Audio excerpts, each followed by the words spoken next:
Bonsoir, bienvenue sur la voie de Morgane. J'espère que vous allez bien. Il y a beaucoup de petits moucherons,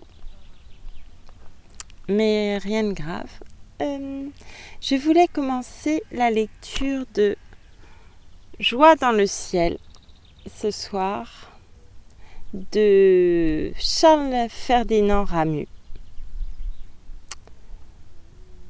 Voilà, je commence tout de suite. Je vous remercie beaucoup. Vous voyez, j'ai une petite énergie. C'est pas grave, pour lire ça me va. Je commence et je vous dis à tout à l'heure après cette lecture. Merci beaucoup. À des amis que j'ai.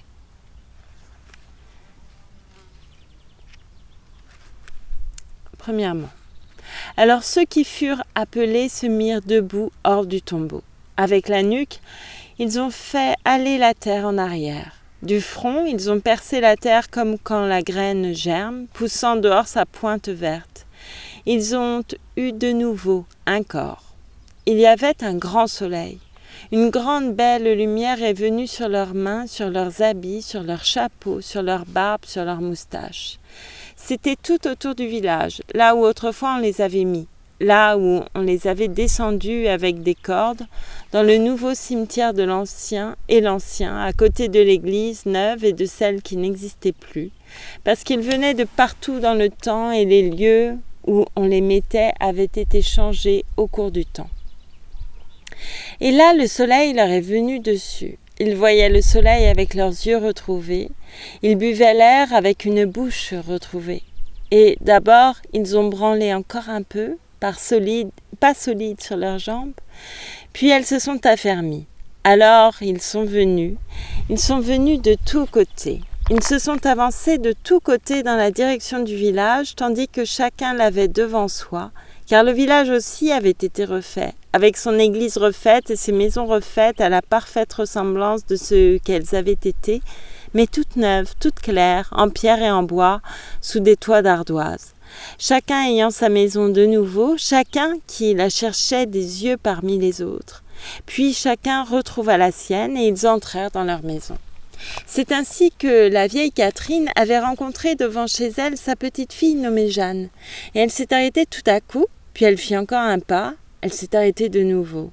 Elle n'osait pas y croire, après qu'elle l'avait perdue et une fois l'enfant dans l'autre vie l'avait quittée. Elle n'osait pas croire qu'elle pourrait jamais la retrouver, à cause que les malheurs vous rendent méfiants. C'était dans une petite rue pavée montant sur le côté de la maison. Elle y était entrée par un bout, Jeanne par l'autre. Catherine l'avait vue venir, elle ne bougeait plus. Debout au bas de l'escalier de pierre menant à un perron d'où on entrait dans la cuisine, elle tenait croisées, l'une sur l'autre, ses longues mains maigres en bois brun.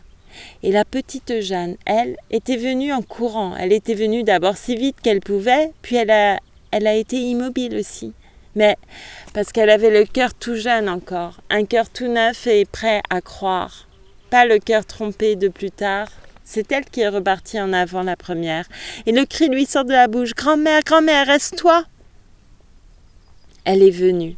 Elle s'est mise tout contre la grosse jupe à plis et le corsage de grosse laine, tout contre le coutil à rayures du tablier. Là, elle se lève sur la pointe des pieds, levant également les bras, levant ses yeux et sa bouche. « Grand-mère, c'est toi, je te reconnais. Et toi, tu ne me reconnais pas ?» Et Catherine hésite encore, puis elle n'a pas pu plus longtemps.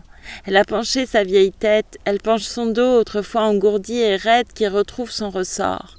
Ses mains viennent, ses longues mains s'avancent toujours plus de chaque côté de la petite tête. « C'est toi, Jeanne. »« Que oui, c'est toi. » Et puis, comment est-ce possible ? Mais Catherine a vu que tout était possible, parce que plus rien n'était comme avant.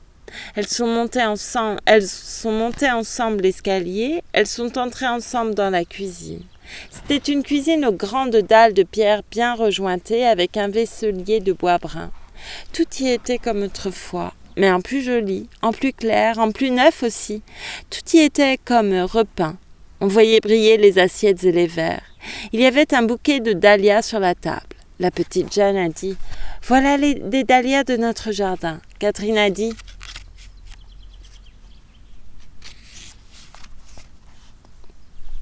Est-ce que tu te souviens de notre jardin ? Oh oui, parce que tu m'y promenais et quand je suis devenue trop malade et que je n'ai plus pu me lever, tu m'y portais, grand-mère. Je vois que tu te souviens. Elles s'approchèrent de la fenêtre. En ce jour d'été, ou ce jour pareil à un jour des étés d'autrefois, partout dans l'air, les abeilles avaient recommencé à se faire entendre, comme quand on bat à la mécanique. On voyait également que les fleurs fleurissaient partout, toutes ensemble, et il y avait sur les arbres à la fois des fleurs et des fruits. Ah, temps d'avant, temps dur, temps cruel, difficile, injuste, parce que Catherine se souvenait. Elle retrouvait ces temps d'autrefois entre les touffes d'œilletons blancs, les gueules de loup, les campanules, les iris blancs et les violets. Les fraises mûres et les fraises en fleurs, les buissons de cassis couverts de leurs fruits noirs et de grappes vertes, les mousses de toutes sortes et les ruines de Jérusalem. Elle ne pouvait pas ne pas penser à ce temps d'avant. La chambre était à peu près comme notre chambre d'à présent. Mais là-dedans, en dedans de ces murs et en dedans de nous surtout. Elle faisait asseoir la petite Jeanne sur une chaise, elle lui étendait un châle sur les genoux. « Petite, tu ne te rappelles pas, quand tu étais là, et moi je venais, je me mettais tout à côté de toi, je ne te quittais plus, c'est toi qui me quittais. Chaque jour, et j'avais beau faire, chaque jour un peu plus, et j'avais beau dire et beau faire, j'avais beau supplier, j'avais beau te tenir serré, je n'ai pas été écoutée, tu es parti, tu m'as laissé. » Elle a secoué la tête, quand même. Et comment est-ce qu'on y tenait ? Ah, malheur et misère de nous en ce temps-là, qu'il fallait cependant qu'on s'attachât et on ne pouvait pas faire autrement, ayant un corps, ayant un cœur, construit en vue de ça, exprès pour ça, rien que pour ça. Construit uniquement en vue de ça, comme est le lierre, avec les 1000 petites mains et griffes du lierre, et rien que des mains. Mais nous aussi, c'était notre besoin, n'ayant pourtant non plus que le lisse et le nu, attachés à ce qui penchait, cramponnés à ce qui était chancelant, avec cette fin de durable en nous et rien pour la faire passer que la négation du durable. Tout à coup, elle a dit « Petite », elle l'a appelée « Toi ». Elle ne disait rien, elle disait « Toi », ne disait rien et en même temps « Toi ». Et est-ce vrai ? Et encore une fois, est-ce vrai ? Mais c'était vrai. S'il vous plaît. 2. Ils avaient commencé à faire connaissance. Ils allaient en visite les uns chez les autres, ils se racontaient les uns aux autres leur histoire. Les jeunes allaient avec les jeunes, les vieux avec les vieux, les femmes comme autrefois se retrouvaient à la fontaine, on se parlait de nouveau par-dessus les barrières des jardins, et le soir, ils venaient s'asseoir à 3 ou 4 devant les maisons, les mains sur les genoux, fumant des pipes. Justement, le vieux Sarment, un de ses premiers soirs, a été là avec 2 ou 3 autres hommes à peu près de son âge. Il a parlé dans le rose, puis dans le gris, puis dans le noir. Il me disait « Il me semble que le dos me fait mal encore des fois. Il me semble que j'ai encore les jambes raides le matin quand je me lève. Oh, je sais bien que ce n'est qu'une imagination, mais ne faut-il pas quand même que la chose soit tendre et profond et qu'on l'ait marquée avant sous notre peau pour qu'elle y dure, malgré tout ?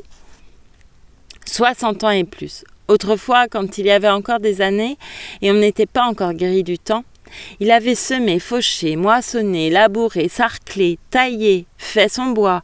Il avait porté le fumier, il avait travaillé ses vignes. Et maintenant encore, tout en parlant, il faisait parfois un mouvement avec les épaules comme quand il portait la hotte. Un mouvement en avant avec les mains comme quand il les croisait sur le manche de l'outil. De temps en temps, il lui arrivait d'allonger les jambes, tantôt l'une, tantôt l'autre, les dégageant avec peine de dessous lui, et il crachait. Il taisait difficilement un soupir que l'habitude faisait venir sous sa moustache blanche. Parce que c'était dur dans ce temps-là, pour nous.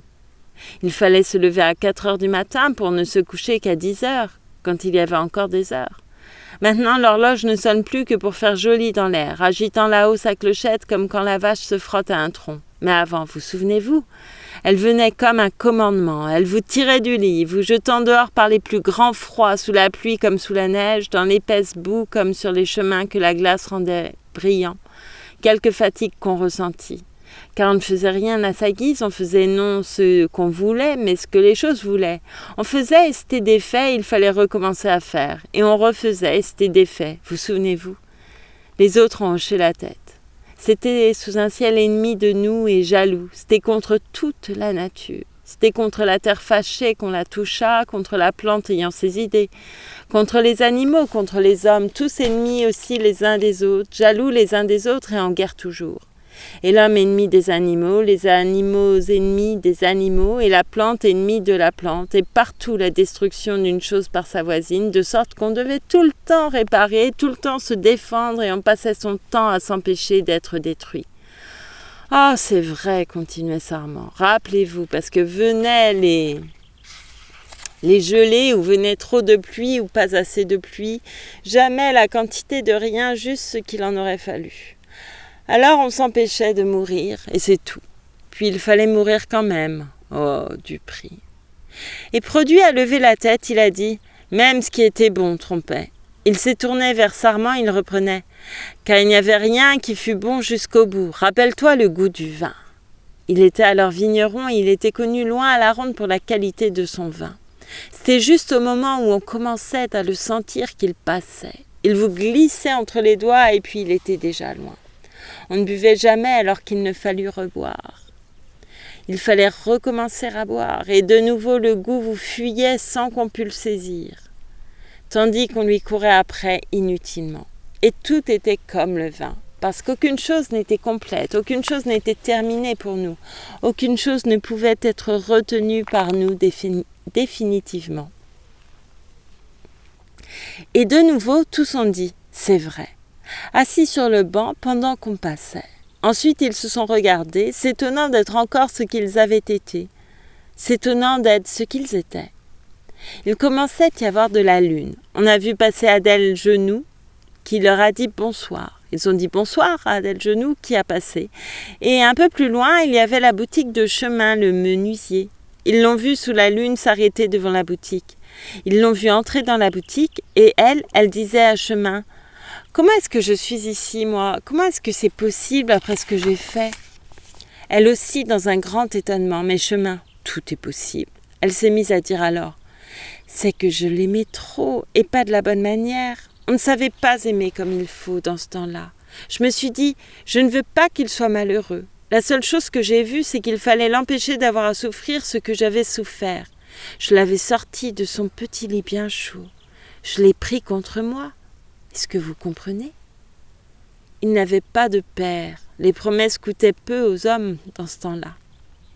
À quoi bon qu'ils vivent, je me disais, si c'est pour être malheureux, pour être abandonné de tout le monde comme j'ai été moi-même, être montré du doigt comme j'ai été montré, être ri des autres et moqué. C'est parce que je l'aimais bien. Il n'aura connu que la douceur. Il aura connu seulement d'être tenu contre mon sein qui est rond et chaud et qui est à lui. Pierre Chemin. Pierre Chemin fumait sa pipe. Elle l'appela de nouveau. « Pierre Chemin !» Mais lui, allez toujours, il faut faire tomber de soi les mauvais souvenirs comme l'arbre ses fruits véreux. Justement, la lune venait de sortir. Il y avait la même lune qu'aujourd'hui, mais pas si belle. Je suis descendue le chemin. À un moment donné, je l'ai vu se tenir au fin bout d'un arbre pointu. C'est une file de peupliers qui est au bord de la rivière. J'étais arrivée. Je m'étais assise dans l'herbe. J'avais oublié pourquoi j'étais là. Oh, comment est-ce qu'on était faites, dites-moi, Pierre Chemin. Comment est-ce qu'on était faites dans ce temps-là qu'on put changer si vite ? À présent, je ne voulais plus. À présent, j'étais bien. J'avais oublié pourquoi j'étais là. Il tenait ses petits yeux si bien cachés sous ses paupières. Et on voyait sous ses paupières leur bombement. Je lui avais mis ses plus belles choses. Je pensais, il est bien joli. Il sera brun de peau et noir de cheveux comme moi. J'étais fière de lui comme on est fier, et c'est d'avance parce que les années vont vite et encore pas beaucoup de temps. Il serait plus grand que moi. Tout à coup, il s'est mis à pleurer.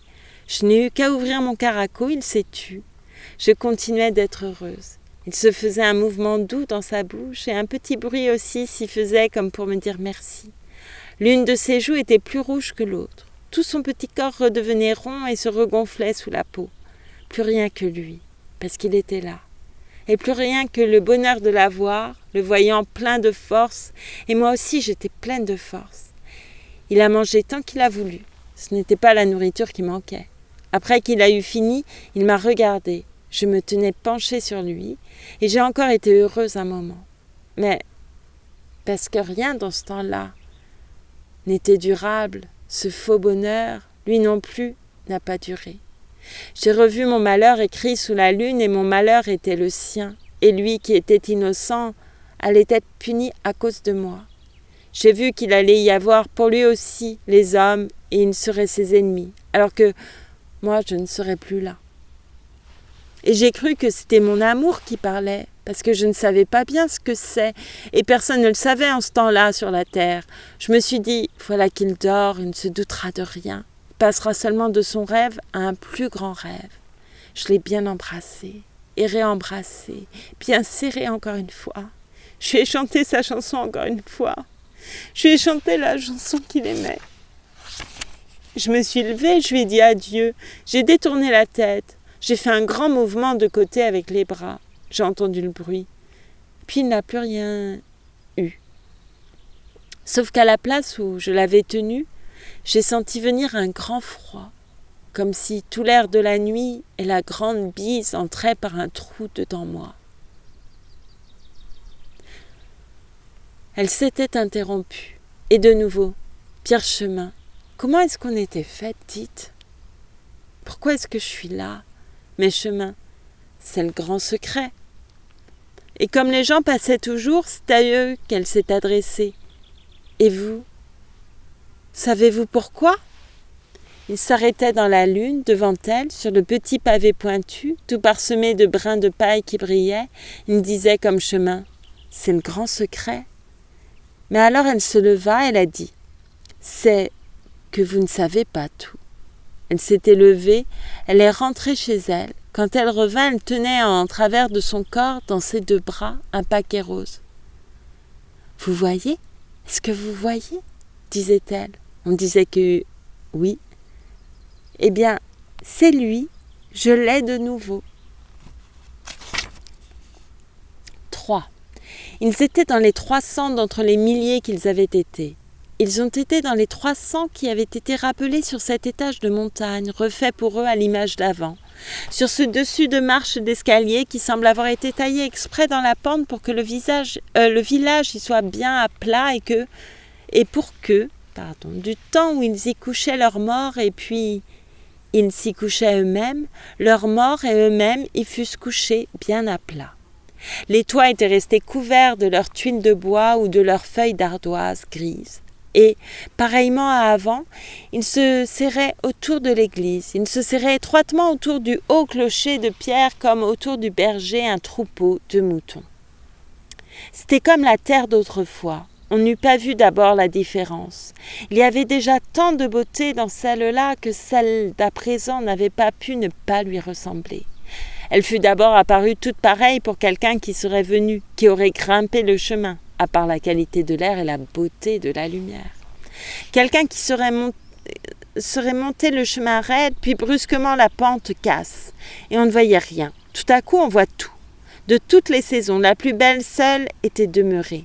Ils allaient à leur champ en tout temps, dressant en tout temps les javelles, qui semblent des petites femmes à grosses jupes causant par groupes dans les champs. Il y avait l'hiver autrefois. Il y avait l'hiver quand on était malade. L'hiver lui-même était une saison malade. Maintenant, il n'y avait plus d'hiver. Ils ne travaillaient plus comme autrefois, par nécessité et forcée, et seulement pour ne pas mourir. Ils travaillaient pour le plaisir. Ils travaillaient pour mieux se dire. Ils venaient avec leurs gestes dans l'air, comme quand à une note on ajoute une note. À présent, tout était musique. Ce qui se parle, ce qui est dit, ce qui se fait, ce qui est fait, ce qui est agi, ce qui est pensé. La terre était si belle noire qu'il n'y avait plus besoin de fumier.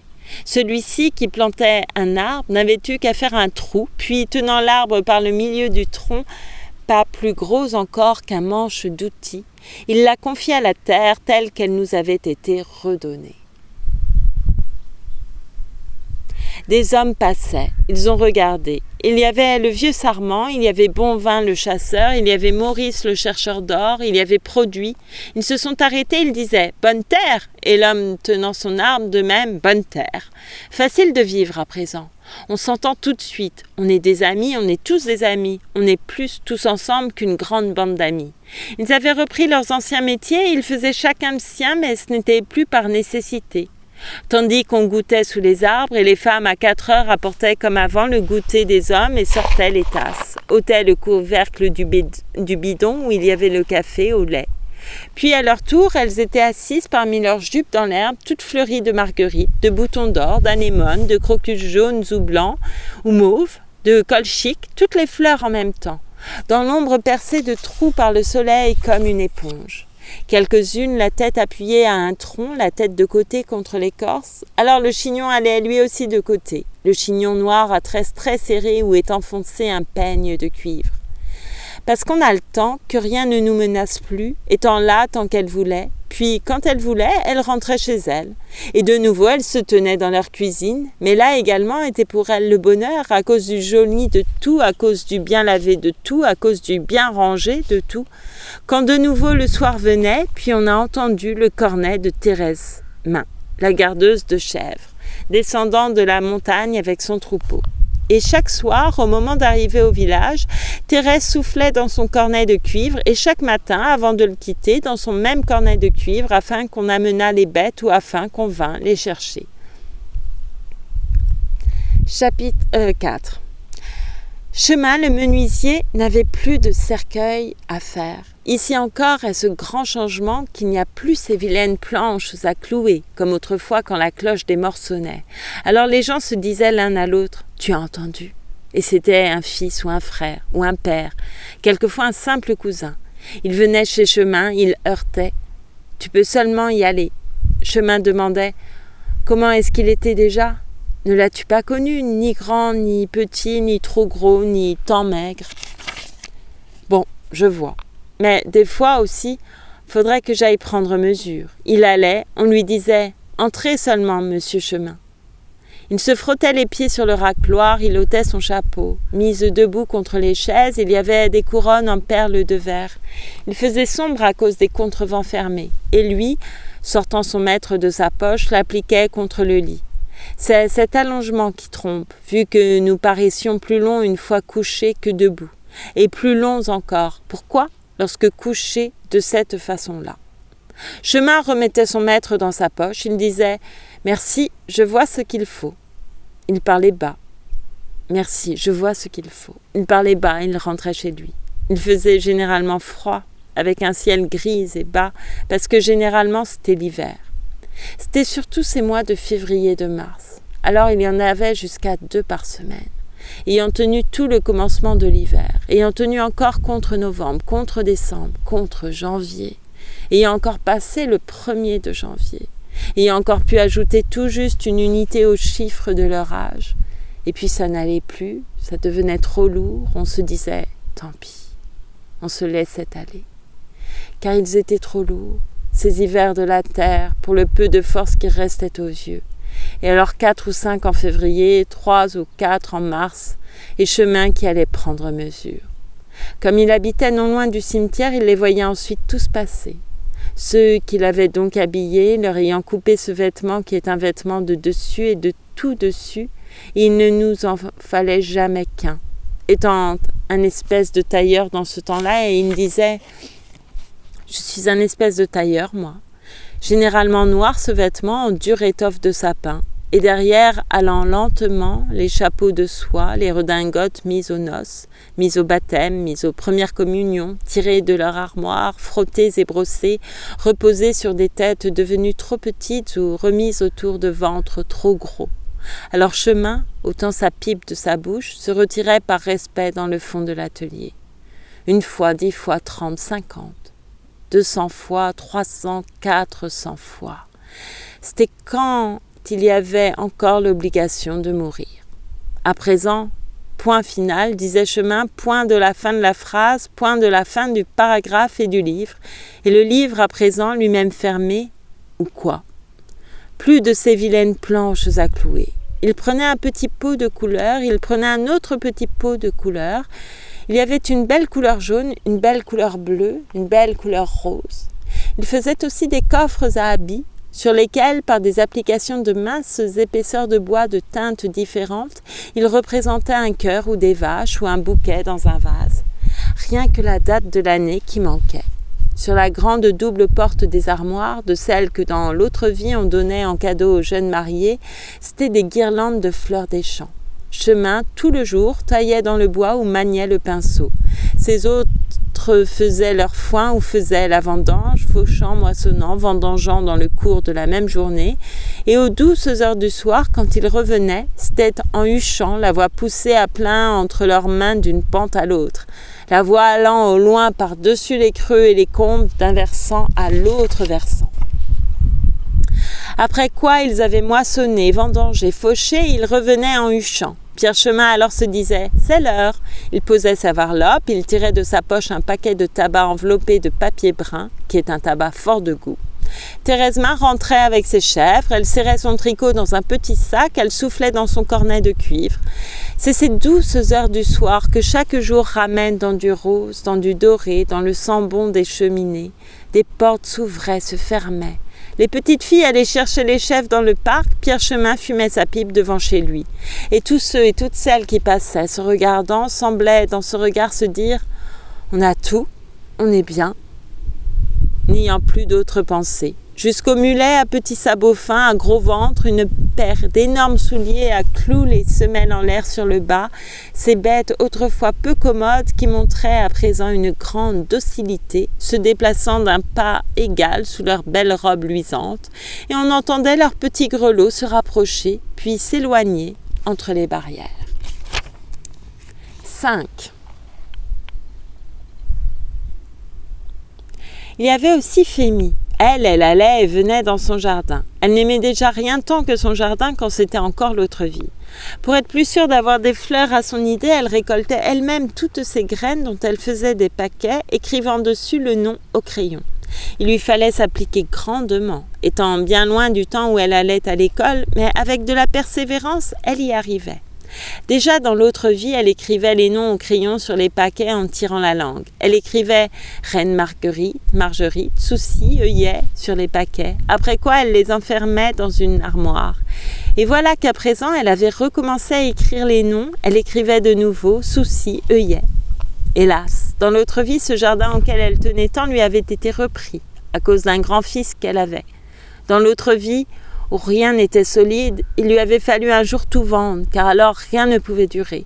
Il lui avait fallu, bien que déjà vieille, tout quitter et se mettre en place, ayant eu à payer les dettes de ce fils.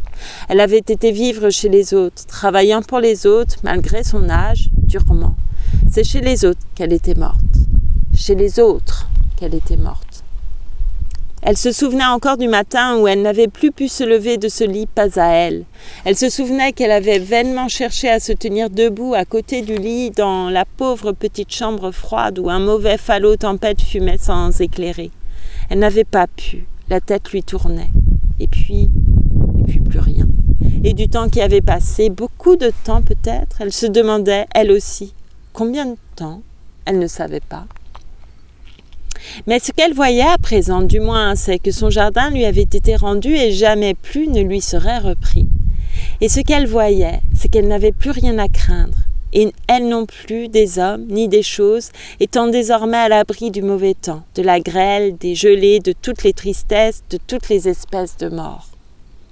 Le mur gris au crépi tombé où s'accrochaient des touffes de quarantaine était ressorti devant elle.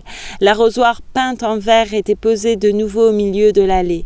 Tous les petits objets dont elle se servait qui lui avaient été rendus. L'arrosoir, le sarcloir, le petit râteau de fer, la pelle à fossoyer à la lame toute usée, le plantoir de bois dur, le cordeau avec quoi on trace les sentiers, le corbillon d'osier non écorcé, le vieux couteau à arracher les mauvaises herbes. Et elle, joignant les mains, « Mon Dieu, l'ai-je bien mérité ?» parce qu'elle était humble de cœur. Qu'ai-je fait pour que j'ai été rachetée et que j'ai revu la lumière? Comme qui aurait fait dans la semaine un petit voyage et ensuite le dimanche serait venu pour toujours. C'était tellement beau que, comme Catherine, elle n'y avait pas cru d'abord. Mais une abeille s'était approchée d'elle, lui racontant quelque chose. Une fourmi ailée se posa sur sa manche, une femelle merle courait sur le faîte du mur comme un rat. et elle avait été reprise. Avec son corps habitué, son corps resté cassé en deux par le continuel penchement d'autrefois, elle allait de nouveau le long des résédas à petites fleurs grises. Les soucis poussaient drus, les œillets de poète avaient extraordinairement élargi leurs touffes, les cœurs de vieilles filles, frêles et de couleur claire au bout de leurs tiges pareilles à des fils, lui venaient jusqu'à la ceinture, et avec tout cela, pas une mauvaise herbe. Point de ces tristes dégâts d'insectes quand ils viennent scier les racines ou ils font des trous dans les feuilles, tandis que la limace laisse où elle a passé un ruban d'argent. C'était sur le devant de sa maison, entre deux murs. Le jardin était en pente. L'eau d'une rigole venait remplir dans le bas une fosse creusée là exprès. Elle avait été y plonger l'arrosoir. Elle revint, qui le portait. Et sous l'arrosement, les feuilles et la terre faisaient un petit bruit, comme quand le chat boit. 6. Il travaillait. Chemin travaillait dans son atelier. La porte de son atelier était une porte vitrée. Chemin regardait par la porte. Chemin regardait à travers la vitre. Derrière la vitre, la vie se faire. Chemin était heureux.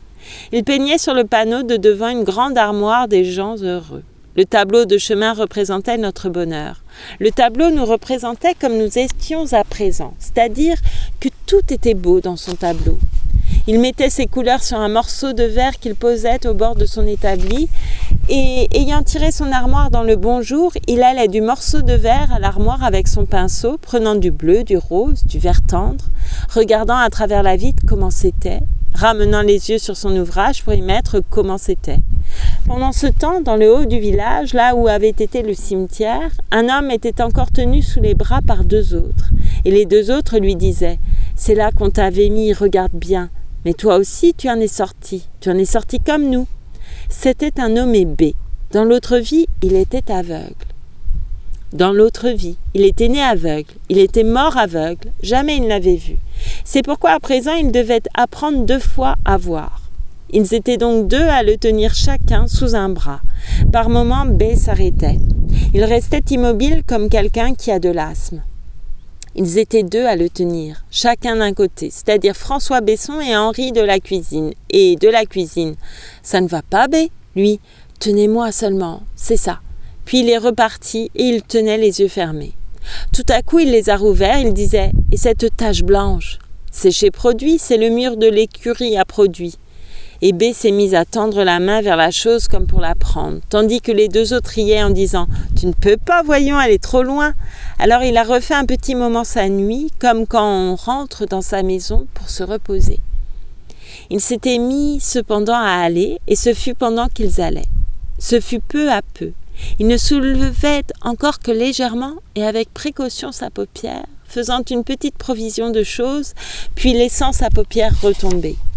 Il ne laissait entrer que peu de choses à la fois, ayant d'abord à les mettre en ordre.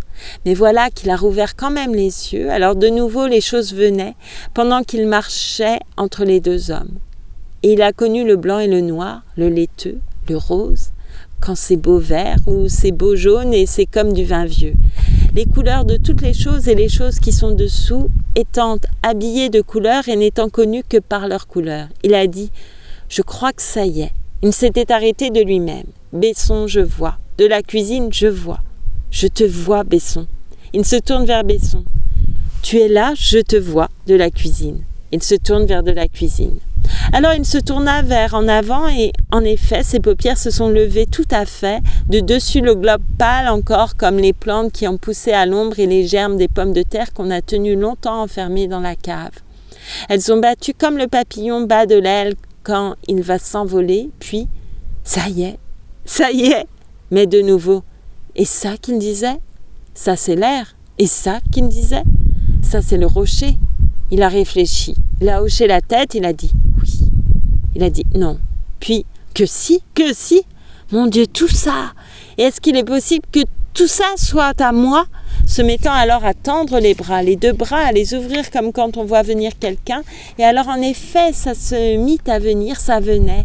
Il prenait ça et il serrait vite contre lui ça, un paquet d'air ici, un paquet de distance, un autre paquet de distance, un mur, encore un mur, une maison en bois brun, une qui est rose, puis plus à gauche et plus en arrière, les prés, les champs, les bois, ces carrés verts, ces carrés gris, ces carrés jaunes, du brillant, du pas brillant, prenant ça pêle-mêle avec encore du ciel et de l'air, prenant tout ça entre ses bras. Alors, un petit peu de fatigue de nouveau, il ferme les yeux, il se repose. Puis les bras tendus de nouveau et pendant ce temps un grand silence. Après quoi, j'y suis. À plusieurs reprises, j'y suis. Il a laissé retomber ses bras, il était devenu sérieux. Parce que, se mit-il à dire, c'est qu'on est presque trop riche. Jamais je n'aurais cru qu'il pouvait y avoir tant de choses que ça. Ah, dit de la cuisine, c'est qu'en effet, il y en a. Il s'était mis à les nommer rabais. Il les lui apprenait, comme quand on apprend l'ABC aux enfants. Les petites fleurs des murs jaunes et violettes. Tandis qu'ils allaient, il s'était remis à aller. Les petites fleurs des murs bleus de ciel et tachés de blanc. Les différentes espèces de fleurs, le brun du drap du pantalon qui n'est pas dans la nature, le gris de ma manche, le blanc de ma chemise blanche. Et puis ça, à dire encore de la cuisine, ça c'est du bois de barrière, tu as connu ça avec les mains autrefois. Eh bien voilà ce que ça donne pour les yeux. Et ça c'est la plus dure de toutes les espèces de pierres, c'est du granit. Tu vois là, ce gris. Et dedans c'est plein de petits cristaux blancs. À présent, B gardait les yeux grands ouverts, il ne les a plus refermés. Il avait demandé à de la cuisine et à Besson de le lâcher, qui lui avait dit « Tu crois qu'on peut ?» Puis il avait lâché quand même. Et ainsi il allait tout seul, ainsi ils avaient fait retour, ayant maintenant le village devant eux. Et B voyait venir parmi le monde, ce petit monde, parmi les autres morceaux du monde, ce tout petit morceau du monde, pendant qu'il allait tout seul, et c'est à peine si de temps en temps, par habitude, il tendait encore la main, tâtant l'air, à peine si de temps en temps son pied avant de se poser interrogeait encore le sol. Ils sont entrés dans le village, on disait « Alors ça va mieux ?» « Ça va tout à fait bien, disait B. Et de la cuisine, « Vous voyez, on l'a lâché. » S'écartant pour mieux vous le faire voir, et Besson alors faisait de même. C'est de la sorte qu'ils sont arrivés devant l'atelier de chemin où on voyait chemin à travers la porte vitrée et on voyait aussi le tableau de chemin. B et de la cuisine ont eu tout à coup une idée, ils ont dit « Ah, voilà qui va t'intéresser. Et chemin, est-ce qu'on peut entrer ?» Et ils entrent, disant à Chemin, « Tu comprends, il commence seulement à voir, et il n'a vu encore que les choses qui existent en réalité. » Alors lui faisant une place, « Arrive, B, mets-toi ici !» Parce que c'est encore une chose à apprendre, ça n'existe pas véritablement, c'est de la peinture, c'est peint. Ça n'existe pas dans la nature, ça existe dans le cœur de l'homme. C'est tiré par l'homme de son cœur d'homme, porté dehors par ses mains d'homme. Alors est-ce qu'il allait s'y reconnaître, B ? Qui en effet, pendant un moment, n'a rien dit, pendant un moment n'a pas bougé, pendant un moment est resté immobile, laissant voir seulement un grand étonnement, avec aussi les marques de l'effort qu'il faisait. Puis lentement, ses lèvres se sont écartées et il y a eu une distance entre ses lèvres. Ça c'est toi, Chemin. Il regardait Chemin. Il regardait le vrai chemin, puis le chemin figuré. C'est toi. Chemin hocha la tête. Et ça, c'est une maison. Il la touchait du doigt. Ça, c'est un arbre. Ça, c'est la fontaine. Il vous a interrogé du regard. On hochait encore une fois la tête et lui a encouragé très vite.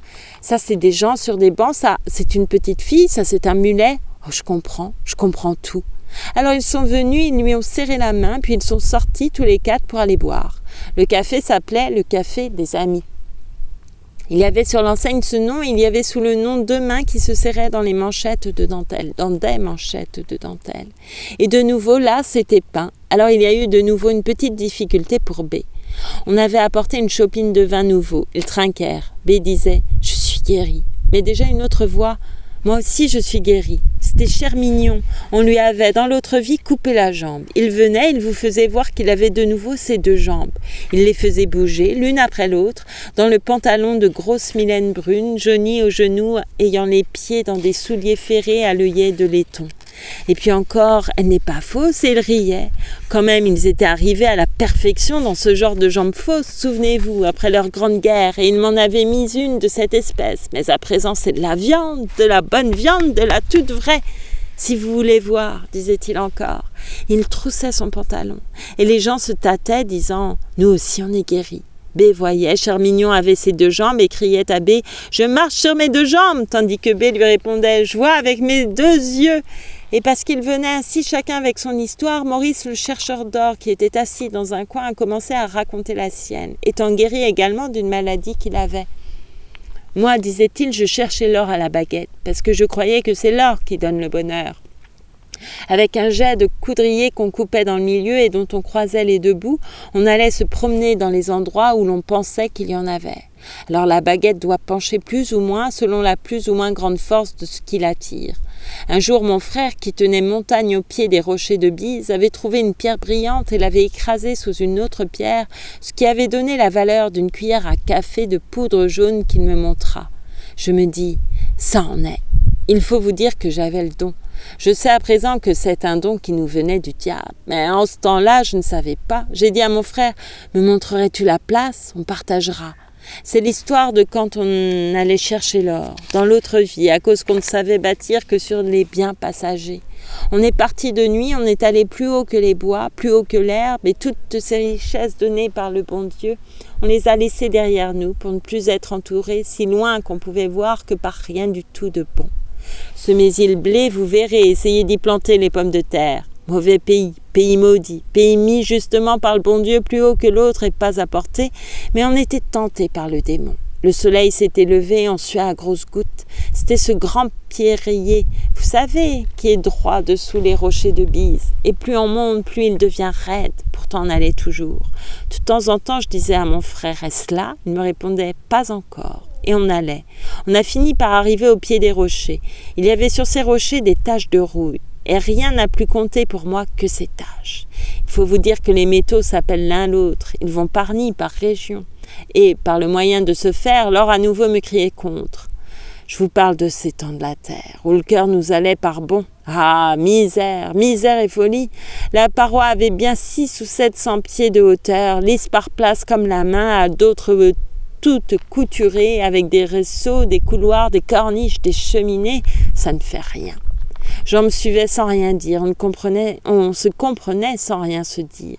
Il était déjà convenu entre nous, sans qu'on se fût rien dit, qu'on irait jusqu'au bout et par tous les moyens. Il a fallu se pendre par les mains et la pointe de la semelle, se pousser vers en haut du dos et des genoux comme le ramoneur, être parfois sur des surplombs pas plus larges que le pied, après quoi s'accrocher à des gazons glissants qui s'éboulaient par grosses mottes. Mais on l'a fait, rien ne nous a coûté, parce que le démon nous tenait mordus. Et à la fin, sur une sorte de replat, et comme une terrasse en pente sans plus point d'herbe et où le roc était à vif et fissuré, il s'interrompit. Et peut-être, si on l'eût bien regardé, qu'on eût vu briller encore ses yeux. La baguette file droit vers en bas, et heureusement que je la tenais bien, sans quoi elle m'eût échappé, tellement la secousse a été forte. Comme quand la truite donne un coup de queue, on était devenus tout pâles. On a eu le souffle coupé. En même temps, on se regardait, on n'osait pas se regarder. Je ne sais plus l'heure qu'il était. Le temps n'a plus rien été pour moi, qui dévorais sans en sentir le goût, le peu de jours qui nous sont donnés. Il me fallait me cacher des hommes et mentir, et aussi, comme le chemin du pierrier était trop long et fatigant, je me laissais descendre dans les rochers à une corde. C'était mon frère et moi qui l'avions installée, et une fois mon travail fini et moi remonté, je la retirais. Je travaillais tout nu comme ceux qui sont aux galères, sans point d'eau que celle que j'apportais dans un tonnelet, sans rien autre chose qu'un peu d'eau, un peu de pain, un peu de fromage. Du matin au soir, depuis de très bonne heure le matin jusque tard le soir. Tout nu, exposé tour à tour au grand soleil, aux longues pluies et à l'orage. Point d'autres outils qu'un pic et une pelle, creusant d'abord avec le pic, puis enlevant les débris à la pelle. Toujours tout seul, personne à qui parler, et rien autre chose pour me distraire que ce trou sous mes pieds où je m'enfonçais. N'empêche que chaque matin j'étais là, et je ne descendais plus au village, couchant dans un fenil où mon frère m'apportait de quoi manger. Je sentais couler le long de moi l'eau de mon corps comme si elle était tombée du ciel. Je pleuvais, je tachais de noir la roche. indifférent à cette pluie et à toute pluie, indifférent, je dis, au monde et à toutes les bonnes et belles choses du monde et à tout ce qui était vrai. J'étais arrivée au 3e mètre sans avoir rien trouvé encore. Mon frère me disait alors, je disais rien. J'allais quand même. J'avais terriblement maigri, j'allais toujours, et de nouveau mon frère alors, et moi de nouveau rien. Mais à présent, je voyais qu'il me regardait avec méfiance, et ça a été ainsi encore un bout de temps, puis voilà qu'une fois que j'étais en train de me reposer, assis à côté de mon trou, j'ai entendu rouler des pierres. C'était mon frère qui m'épiait, s'étant posté un peu plus haut dans la paroi. 7.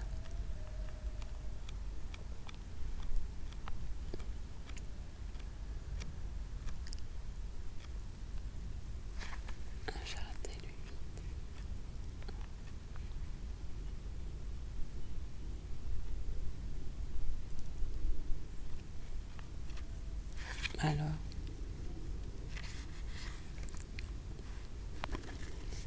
Il s'appelait Augustin. Elle s'appelait Augustine. Eux aussi s'étaient retrouvés, ayant été séparés l'un de l'autre, étant morts loin l'un de l'autre dans l'autre vie. Mais de nouveau, ils étaient réunis. Il lui avait fallu venir de loin, il lui avait fallu venir depuis tout là-bas, sur les bords d'un lac. C'était plusieurs jours de marche. Mais à présent, l'amour est appelé par l'amour. Et quand il eut sorti sa tête, dans l'éloignement d'elle, tout là-bas, et sur le bord des eaux qui ont brillé d'abord, pour lui, au lieu des glaciers et des neiges. Bonsoir. Sitôt qu'il eut sorti sa tête, il s'est entendu appeler, et elle l'appelait déjà. Il n'a pas hésité, il ne pouvait pas se tromper, elle l'appelait, il s'est mis debout. Il a d'abord sorti sa tête, puis tout son corps dans la lumière, mais en même temps qu'il sortait son corps se tournait de lui-même dans la direction qu'il fallait. Il n'aurait pas eu besoin de voir, il aurait pu être aveugle comme B. Il y avait une main qui le tenait et elle le tenait par le haut du bras, le tirant sans cesse à elle. Il n'aurait pas voulu venir qu'il serait venu. Il ne savait pas s'il voulait venir ou non.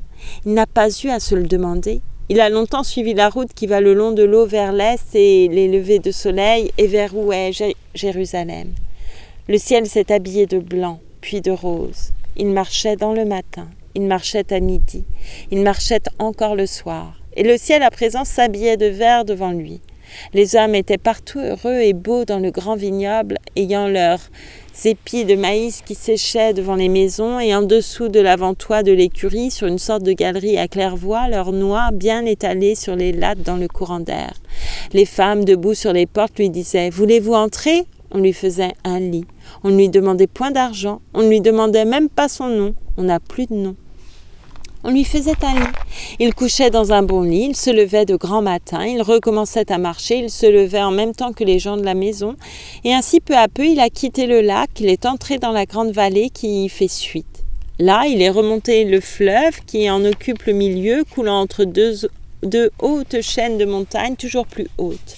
Et les deux chaînes se sont rapprochées. Toujours plus. Elles ont fini par se rapprocher tellement qu'il n'y a plus eu devant lui qu'une étroite porte entre des rochers. Mais il marche toujours et c'est midi et il passe la porte. Tout aussitôt la vallée s'est élargie et c'était dans le bout, sur un de ses versants. Elle l'attendait. Elle savait qu'il devait venir, elle n'était pas pressée. Elle allait vers elle, il allait vers elle et elle avait été l'attendre dans le bois des Ciernes. Elle savait qu'il allait venir, lui savait qu'elle l'attendait. Maintenant, on ne peut pas ne pas être réunis, on ne peut pas ne pas être ensemble, quand on est fait pour être ensemble. Et c'était dans le bois des Ciernes, où la pente pierreuse et très raide avait été entaillée à deux places, l'une pour y faire passer le canal, l'autre pour y faire passer le chemin. C'était juste au-dessous du bis, qui est le nom qu'on donne à ces canaux d'irrigation qu'il y avait dans l'autre vie et qui allaient chercher très haut dans la montagne de quoi rester plein tout l'été. Et le bis était toujours là, avec son eau toujours la même. Tout était comme autrefois sous les pins. Les pins, eux non plus, n'avaient pas changé avec leurs troncs rouges nus jusqu'à une grande hauteur et ne montrant qu'à leur fin bout un petit plumet de branchage. Ils avaient été s'asseoir ensemble au bord du bis. Augustine avait trempé les doigts dedans. L'eau est aussi froide, avait-elle dit, que dans le temps. Il avait dit, ce n'est pas étonnant quand on sait d'où elle vient. Les beaux glaciers étaient toujours sur les sommets, en arrière du bois, au-delà des croupes herbeuses, des forêts de plus haut, des pâturages et des rochers. Ils continuaient de briller pour nous. Ils étaient toujours dans le ciel avec leurs belles couleurs, tour à tour rose, jaune, bleu, tout en or ou tout en argent, entre les branches selon les heures, et Augustin les montrant. Tu vois, c'est depuis tout là-haut, et on allait tout là-haut pour les réparations à faire, mais même tout là-haut, on pensait à toi. Il lui avait pris la main, il disait, on voyait les routes comme des fils, les maisons comme des grains de sable, les toits des villages étaient seulement une nuance dans le verre, mais moi, je visais quand même la place, et à force de me dire « elle est là », il me semblait que je te voyais. Il lui tenait la main. L'eau coulait à plein bord, sans le plus petit bruit. Ils mirent une marguerite dessus pour la voir s'en aller. Elle s'en alla très vite, comme un petit bateau s'en va. Ils mirent un brin d'herbe sur l'eau. À ce brin d'herbe, une fourmi qui était en train de se noyer s'est raccrochée. Ils mirent un message sur cette eau. Le message fut emporté. Ils voyaient qu'il ne lui faudrait pas beaucoup de temps pour aller jusqu'au village. Le message était « Bonne pensée de ceux qui sont heureux à ceux qui sont heureux ». L'eau allait bien toujours, mais le temps n'allait plus. On pouvait maintenant sans crainte laisser l'eau suivre son chemin. Ce n'était plus un peu de notre vie qu'à chaque nouvelle seconde elle emportait dans son courant. Fausse image, aujourd'hui, de la vie que cette eau, parce que la vie immobile et elle s'écoulant toujours. Oh non, à présent rien ne changeait plus, rien n'allait plus jamais changer. Ils ont retrouvé ici toutes les choses qu'ils avaient aimées et les choses qu'ils avaient aimées n'allaient plus jamais les quitter. Ils se rappelaient une fois où ils avaient gravé dans un tronc au couteau les initiales de leur nom. Ils avaient été chercher l'arbre, ils n'avaient pas eu besoin de chercher longtemps. De nouveau, quand ils prêtaient l'oreille, le bruit de l'écureuil, adroit à grignoter la fève sous l'écaille, venait en imitation à une petite pluie sur les feuilles. De nouveau, dans le grand silence, ils ont entendu le bruit de leur cœur. Ils voyaient que la différence était ailleurs. Ils disaient « Te rappelles-tu » Ils voyaient que la différence était en deux dans deux, parce qu'ils se disaient l'un à l'autre « Ah, comme on était tourmentés !» Et lui « Je te cherchais sans te trouver. » Elle, je t'attendais et tu ne venais pas. Elle était assez petite, toute ronde, la figure couverte de taches de rousseur. Elle s'appelait donc Augustine. Et lui, donc Augustin. Alors, quand dans leur vie d'avant, ils avaient été pour graver leur nom dans l'écorce, ils s'étaient aperçus qu'ils n'en avaient qu'un pour les deux.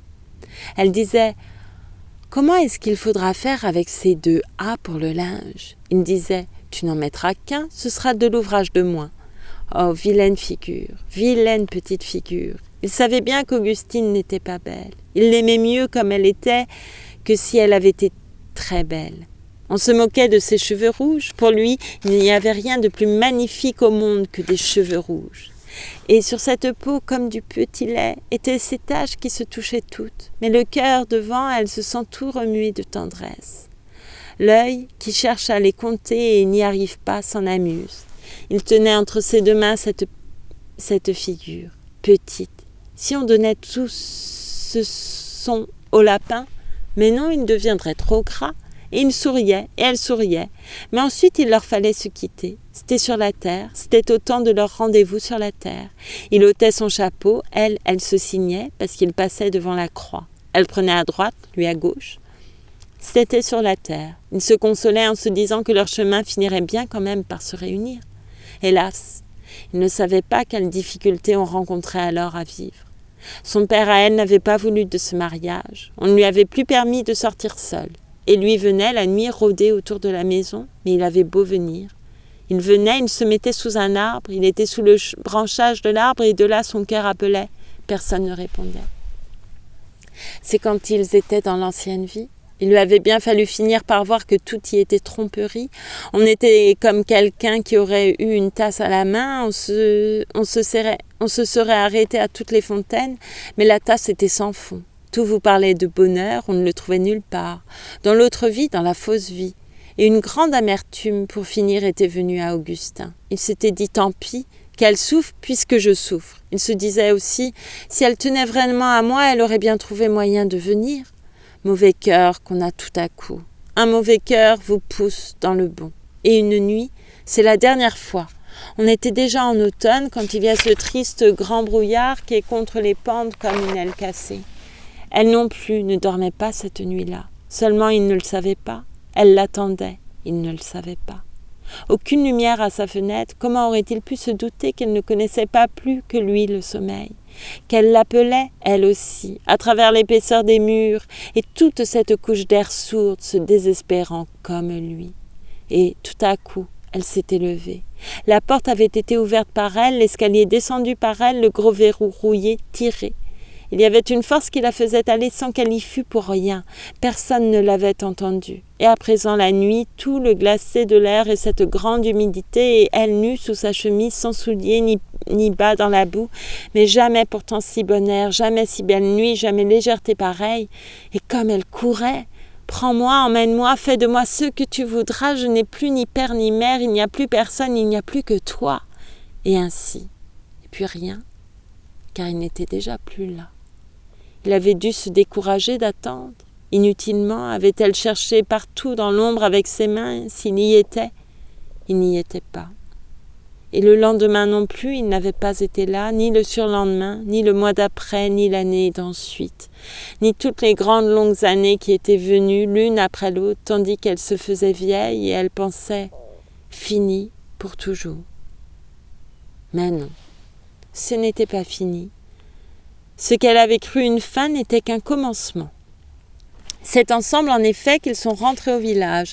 C'est ensemble qu'ils ont passé sous la croix. On les a regardés venir, ils reconnaissaient tout, et elle disait aux gens « C'en est un que je vous amène, l'ami de mon cœur, qui est revenu, et il va rester avec nous.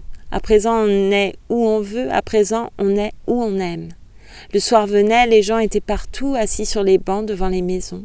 C'est ces réunions du soir, c'est ces belles réunions du soir, aux vieilles coutumes, vieilles habitudes des villages. Après qu'on a bien travaillé, la fraîcheur conseille de ne pas s'enfermer tout de suite chez soi.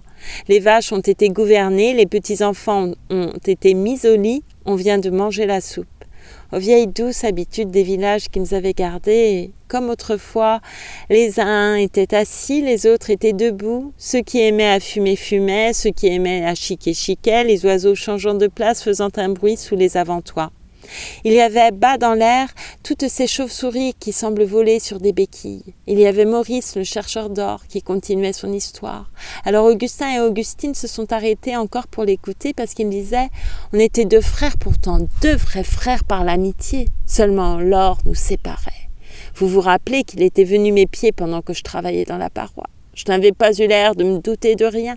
Je travaille jusqu'au soir, je redescends au fenil. Le panier était dans un coin. Mon frère était déjà venu. Et soulevant la miche, je trouve un papier où il y avait quelque chose d'écrit. Jean me disait qu'il avait dû aller au village et qu'il avait déposé le panier en passant. Ça voulait dire qu'il ne reviendrait pas. Moi, ce n'est pas le panier qui m'étonne, c'est le papier. On n'écrit pas chez nous, sauf pour tenir ses comptes. Si on peut encore quelque chose aux chiffres, les lettres ne sont guère notre affaire. Et longtemps après que je m'étais couchée, je n'étais pas arrivée à m'endormir, réfléchissant à ce papier et le rapprochant dans ma tête de ce qui s'était passé pendant la journée. Il n'y avait pas de lune cette nuit-là, mais extraordinairement d'étoiles, comme souvent à la fin de l'été, parce qu'il semble que le bon Dieu ne compte plus alors avec elles, voulant faire bonne mesure avant de nous les supprimer tout à fait. Cette lumière entrait par toutes les fentes, comme quand on balaie une poussière qui entrerait. J'ai dû m'endormir pour finir, je ne sais plus. À un moment donné, il me semble qu'on pousse la porte. J'ai cru d'abord avoir rêvé, n'ayant ouvert l'œil qu'à demi. Mais la porte tourne un petit peu sur elle-même, puis un tout petit peu plus. On entre. Je continuais à ne pas bouger. On s'est alors avancé tout doucement. On a été à mes habits, on les a pris, on est sorti, on est rentré, on a été à mon panier, on a été à mes souliers, on les a secoués, on les a retournés. On a été voir dans les coins, on a été passer la main sur une planchette qui était clouée dans le mur, à la suite de quoi c'est vers moi qu'on s'est tourné, mais décidément on n'osait pas. Et on a hésité encore, puis on a haussé les épaules, puis on est sorti. On n'a pas fait plus de bruit qu'en entrant parce qu'on était pieds nus. J'ai vu se rouvrir la porte. La lumière des étoiles a fait un petit tas par terre. Mais dans le même moment, je m'étais mis debout. J'ai à mon tour amené la porte à moi. J'ai vu qu'on était déjà loin, alors j'ai poussé ma voix dans la nuit. « Jean !» Il ne s'était pas arrêté. Il faisait comme un qui n'entendrait pas. J'ai poussé ma voix plus encore. « Écoute, Jean, es-tu bien sûr que je dormais ?» Cette fois, il avait fait demi-tour. C'est le mauvais amour-propre qu'on avait dans cette autre vie. Et voilà qu'il me dit « Si tu ne dormais pas, c'est donc que tu faisais semblant. » Je n'ai plus pu me tenir. « Jean, est-ce que tu n'as pas honte ?» Je m'étais rapprochée encore, si bien qu'on n'était plus qu'à quelques pas l'un de l'autre. On était 2 frères sous la lune. Il me tendait la tête en avant comme le taureau qui va corner. Il m'a dit « Répète-le !» Je le répéterai parce que c'est la vérité. J'ai reçu le coup en pleine figure. J'ai failli tomber sur le dos, je lui saute dessus, c'est lui qui tombe, je lui saute dessus, je l'empoigne des 2 mains par le cou et on était 2 frères sous la lune. J'ai vu qu'il ouvrait la bouche parce que l'air n'entrait plus. Il faisait un mouvement comme pour mâcher et tâcher d'attraper quelque chose qui était trop loin. Vous savez, comme quand la chèvre est attachée à son piquet et elle tend le cou vers l'herbe. À ce moment, j'ai eu peur. Juste au bon, tout dernier moment, et heureusement pour moi, m'est enlevé et puis qui me sauvait à présent droit devant moi de toutes mes forces, mais depuis lors, jamais plus. Mon frère et moi, on ne s'est parlé. Et il est mort. Et où est-il ? Et comment est-ce qu'on était fait ? Dites. Maintenant, la nuit était venue tout à fait. Pierre Chemin avait remis sa pipe dans sa poche. Adèle Genoux avait été coucher son enfant. Les chauves-souris avaient été se coucher aussi, qui sont des bêtes vite fatiguées. Et ceux qui étaient encore là se souhaitèrent le bonsoir. On entendit les portes se fermer l'une après l'autre, mais on n'avait plus besoin de tourner la clé dans la serrure. Il n'y avait plus non plus une seule de ces lumières comme autrefois. Dans le temps d'autrefois, toujours une fenêtre ou 2 restait éclairée toute la nuit. Est-ce qu'on se souvient ? Quand on entrait dans les villages, il y avait toujours ces 2 ou 3 points de feu à des maisons qu'on ne distinguait pas. Ils faisaient penser à des étoiles tombées. On se disait, c'est pour un malade. On regardait ces lampes, on se disait, c'est quelqu'un qui se meurt. On se disait, c'est un accident. On se disait, c'est la vache qui fait le veau. Et quelquefois, les nuits d'orage, voilà qu'elles s'allumaient toutes à l'imitation des éclairs et tout le monde s'habillait parce qu'il n'y avait de sécurité pour personne et la vie de chacun de nous pouvait lui être reprise à chaque heure comme c'est bien. Le veilleur de nuit faisait sa tournée avec sa lanterne, c'était une lumière de plus et celle-ci se promenait. L'homme chargé de distribuer l'eau cheminait le long des rigoles, déplaçant les planchettes qui servent d'écluses. Encore une lumière qui allait et venait. Par les nuits les plus tranquilles, il fallait qu'on fût sur ses gardes, par les plus belles nuits d'étoiles. Sous les étoiles, sous point d'étoiles. En tout temps, en toute saison, parce qu'on ne savait jamais. À cause de l'inquiétude continuelle où on vivait, d'où aussi ces retournements sans fin sur l'oreiller, ces malaises, ces mauvais rêves, et toujours la peur quant à l'avenir, le regret quant au passé. On dit qu'il n'y a plus ni passé ni avenir. Il n'y a plus autour de nous qu'une grande immobilité de temps, comme quand on regarde toujours un même tranquille paysage. Et c'est la fin du chapitre 7 et c'est la fin de cette lecture. Voilà, je vous remercie beaucoup pour votre écoute. Je vous souhaite une très belle soirée, une très belle nuit, une très belle journée. Beaucoup de jouets. Beaucoup de jouets aussi si vous voulez, si vous aimez jouer, je ne sais pas. Beaucoup de joie en tout cas. Et après tout, c'est ça, c'est Joie dans le ciel. Je ne l'ai jamais lu encore celui-ci.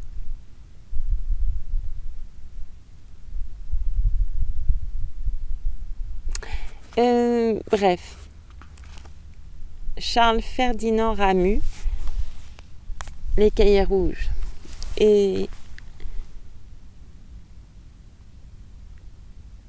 la suite très bientôt. Merci encore. Faites bien attention à vous surtout. Prenez soin de vous et puis pas mal de calme et de paix aussi, c'est pas mal. Le ciel est beau. Merci beaucoup.